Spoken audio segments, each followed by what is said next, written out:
got Uncle Drew Dallas doing his thing, going against who they consider to be the next big deal, Shea Gilchrist Alexander. Man, this dude is about to see what real on-ball defense feels like. And that's what people don't realize when it comes to NBA playoffs. You got to be ready to show a different part of your game. Your game got to step up a notch. Everybody looking at Uncle Drew Dallas, Kyrie Irving's scoring, you better start paying attention to that defense. Because after James Harden came to Dallas with his boy PG-13 and got X-rated, nothing. Went home, got shut down. Came back to Dallas for Game 6, got shut down again. Because they knew they had to make quick work of the series after the OKC Thunder went in there and ran New Orleans Pelicans out of the gym. Same thing them young boys doing up there in Minnesota. Running Denver out of the gym. See, Dallas has young legs too. The thing that the young legs don't have is the experience of a hashtag Luka Doncic or the experience of a hashtag Uncle Drew Dallas, Kyrie Irving. And that's going to be the difference. That two-man duo is going to be so much of a mix-up for the coach of the year up there at OKC. He didn't deserve it. But, you know, they the number one seed. So, how many All-Stars did they have? 1, 2 maybe? They had almost Rookie of the Year. Told y'all Chet Holmgren wasn't going to get Rookie of the Year. He missed the last season. You thought he was going to get it by default, like Blake Griffin did when he came in rookie season, got hurt first preseason game. Or was it in practice stretching?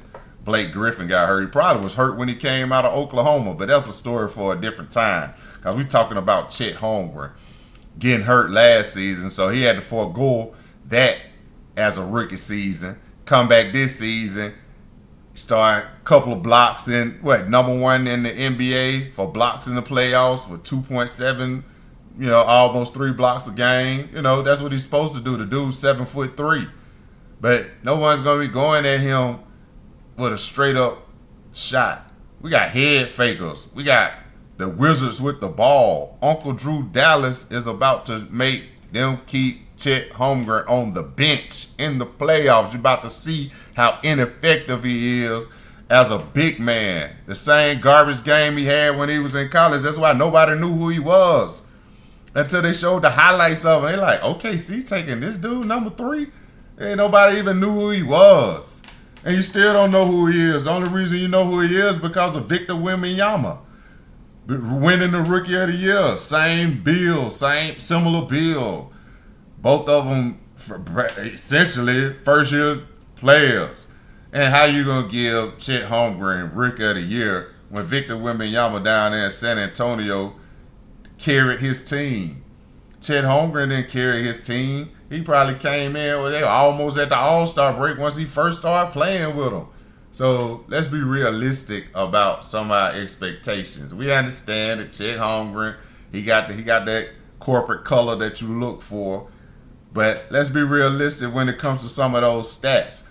That's what you really should be questioning. Like, you got a commissioner of the NBA, and they don't question any of the type of stuff that the media puts out, some of the blatant lies, some of the idiocy that they spew. When Chet Holmgren should have been Rookie of the Year. Man, dude been in the league 2 seasons.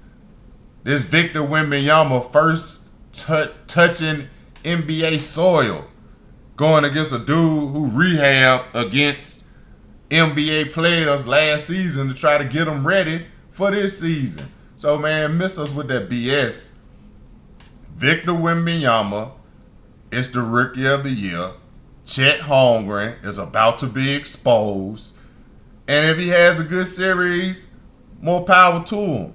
But we don't see him having a good series against Derek Lively II or Daniel Gafford. So who is he going to check? You going to put him on who? Who is Chet Holmgren supposed to check? You see? He's going to be ineffective. They got nobody on the team that he's going to match up with. He's going to be too slow for the guys that's smaller than him. And he's going to be so awkward that the big guys just going to body him up. They just learned how to do this against big dude Zumbach down there in the Clippers. They finally got their foot and they're like, oh, this how you play a big man. And commenced to beating them up.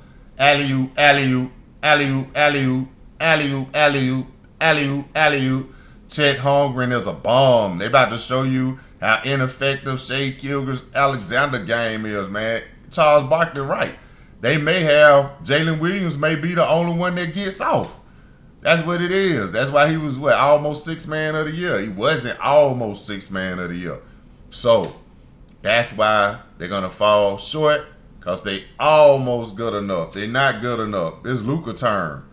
Luka just showed y'all what he could do against a big three. OKC was drafted with the Dallas Mavericks in mind. They didn't have Denver Nuggets. Denver Nuggets came out of nowhere. 2 years ago, it was Dallas Mavericks that were about to accomplish something, but Golden State Warriors just had a little bit too much veteran savvy and took them out. Hadn't beat them all season. So that was the hurdle that Jason Kidd and hashtag Luka Doncic and Nico were fighting. Man, we still got to contend with those Golden State Warriors. That's why every move that Dallas made last season, prior to this one, they were like, man, okay, what they do at that All-Star break? Oh, man, they got rid of Dorian Finney-Smith. They got rid of Spencer Dinwiddie. Then they picked up Kyrie, though. Okay, cool. But they couldn't gel, so they missed the playoffs. So now, this is your first year together with Kyrie Irving, and Luka Doncic playing in the playoffs together. Man, they about to go up to OKC and run those dudes out of the gym. They've been sitting on their hand, listening to the hype. They listening to Charles Barkley telling them how good they are. Under the table, rubbing on their leg like, dang, dude, what y'all doing up there in OKC? Y'all really think the Thunder are that good? Do y'all not recall when they were trying to secure the number 1 seed, Dallas was trying to secure the number 4 seed from the Clippers because they wanted to have a favorable matchup. That would have thrown the whole trajectory of the playoffs off if Dallas had secured that. But they didn't. They still beat the Clippers anyway in 6. So the strategy is working. We wanted to face the Clippers in the first round. We got them.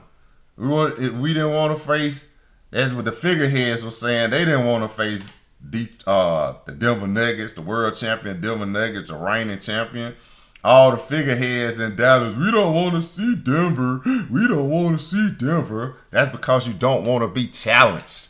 And then want to sit back and tell Ryan Dakota Prescott that he need to win a Super Bowl when you sit up there telling us the whole 100,000 watts that you put out through the city talking about you the fan and you the number 1 radio station for the Dallas Cowboys, the home of the Rangers, and you're the number 1 for the Mavericks. You got all the insight for the Stars, and nobody else in the city talk about anything else in the city because y'all dominate and sit up there, y'all number 1. Okay, you're number 1, but you talking garbage when you sit up and you say, fire the coach. Fire Jason Kidd. Oh, what he's doing with the minutes between Daniel Gafford and Derek Lively second is questionable. He shouldn't be the coach. But at one time, do you say, you know what? We've seen a coach do crap in Dallas from 2011 to 2022. Who was that?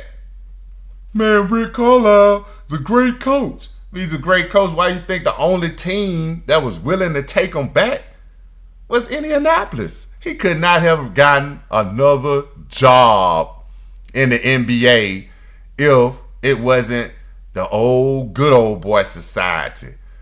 Rick Carlisle was a garbage coach who wasted the best years. You fired Avery Johnson because you was expecting to go straight back to the finals after 2006. Man, win the MVP, lose in the first round. We're gonna fire the coach because he ain't worth it. And then you bring in Rick Carlisle, and from 2007 to 2011, come on, man. You didn't get rid of him. Lucked up. Dirk was just fed up. Tyson Chandler was just fed up. The Jet was fed up. Jason Kidd was fed up. It wasn't Rick Carlisle. Man, Rick Carlisle can't coach. How you think he got to Dallas in the first place? That man is a retread. He couldn't even play basketball. Man was garbage at Boston Celtics. One of those Bostonians that has his grudge or has his dislikes about that's more athletic than him, more talented than him. I played in the NBA. I was on championship teams. Yeah, and so was the water boy. So was the towel boy. So was the trainer. So was the equipment guy. So was the gaffer. So was the soap man. The one who got to get all your snacks. All of them on the team. That's part of the organization. But you was just like them. You could have been in the concession selling cotton candy. Everybody come to see Rick Carlisle in Boston. They were going to see Larry Bird, Kevin McHale, Reggie Johnson, Reggie Lewis, Robert Parrish, Brian Shaw. Even when Brian Shaw got there, man, nobody wanted to see Rick Carlisle. Chris Ford was the head coach around that time. He sucked as a head coach too. Man, you go from that coaching tree, and the only reason he got on to Indianapolis because he played with Larry Bird. Come on, man. Rick Carlisle was a garbage coach. He was a garbage coach here. He had no personality. Hey, he's one of the smartest guys, and he's going to let you know, too. Ooh, and that stare. That stare is because he was a head. He was a straight douchebag, man. You knew it. That's why it was time for him to go. Even Mark Cuban was like, dang, man, you really are a douche. It's time for you to go. Let's bring in somebody that can relate to my superstar, like the dude that you coached or said that you coached in the 2011 NBA championship, won the title. You said that you were the coach. You were the head coach that led that team with your miraculous coaching, your groundbreaking coaching. What type of offense did Rick Carlisle run? This shows you how trash Rick Carlisle was as a head coach. This right here will let you all know. DallasSportsTalkRadio.com, the number to call, 888-637-7678. We're telling you all about the NBA on TNT crew. Big Diesel and Chuck choose OKC. Kenny the Jet says if 3 or 4 or more games are within 5 points, he picks the Dallas Mavericks to win. Ernie didn't give a breakdown on why he picks Dallas to win. He just picks Dallas. And so we're telling you why we pick Dallas Mavericks to win versus the rest of the figureheads in the Metroplex with the #1 talk shows was just a month ago saying, you think we ought to fire Jason Kidd? You think he'll be back? He'll be back. If they win this playoff series, he'll be back. But you sound disappointed. Like Jason Kidd can't coach or something. It's obvious he can coach. He's taking the team. He had Giannis before. He's the one who turned Giannis around and made Giannis a basketball player. Man, Giannis was just another 7-foot talent, similar to Victor Wembanyama, lanky, trying to find his way in the NBA. And without Jason Kidd, he's still the same player. You can't bring out a dog if he's not a dog. Now, you may have some tenacity about him. You may have some will and some determination. But it doesn't necessarily mean that Giannis is a dog. And when Jason Kidd, a real dog from Oakland, got in him, he folded. Man, my coach too hard on me. Your coach is too hard on you? That's because you were able to pump the dudes that were your size in the NBA.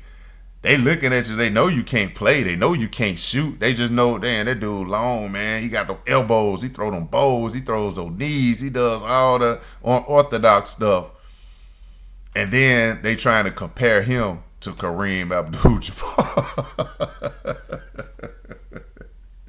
Hey, just because they both were Milwaukee Bucks, man, doesn't mean that Giannis is any type of a player in any stratosphere near Kareem Abdul-Jabbar.